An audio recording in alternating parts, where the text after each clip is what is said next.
So now what we're going to talk about is model version parameters. And these are parameters, again, that are going to go at the end of your written prompt as minus minus.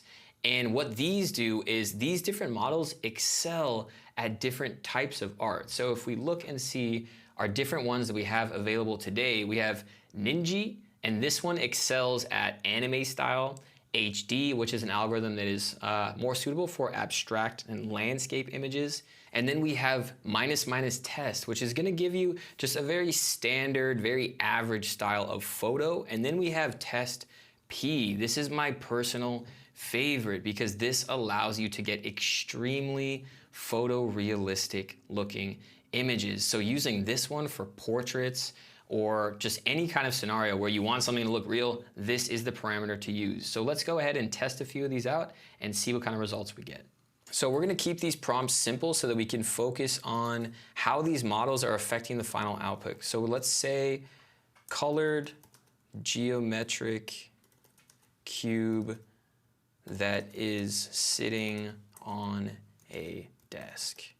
And we're going to go to our first parameter. Going to do our next parameter. And let's do test and test P.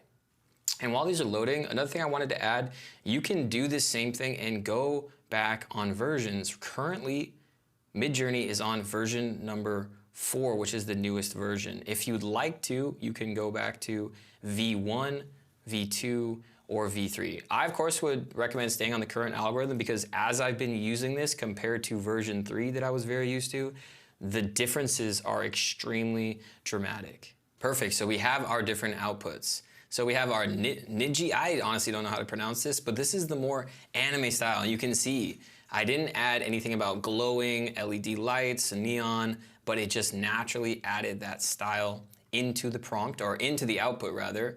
Then we have our test, which is our more standard. This didn't get super creative and it kept it pretty simple and did a pretty dang good job of getting a colored cube onto a desk. And then we have our third example, which is the test P. And I'm a little bit surprised. Generally, this one does the most realistic version of what you type in. So what I want to do is one more quick example that's a little bit less abstract and a little bit more real world of a scenario to see one more example of this example. One more example of using these model parameters. So let's do a little bit more of a realistic prompt. So New York skyline at sunset. And we'll do test P first. And we'll compare that to the anime output.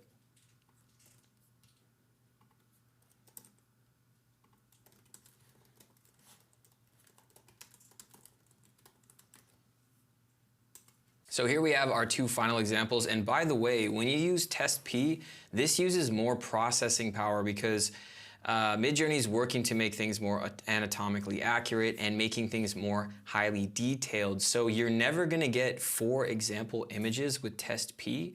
You're always going to get 2. When you use something like this model parameter, Ninja, if I'm saying it right, you're going to get 4. So this is our coloring style for this.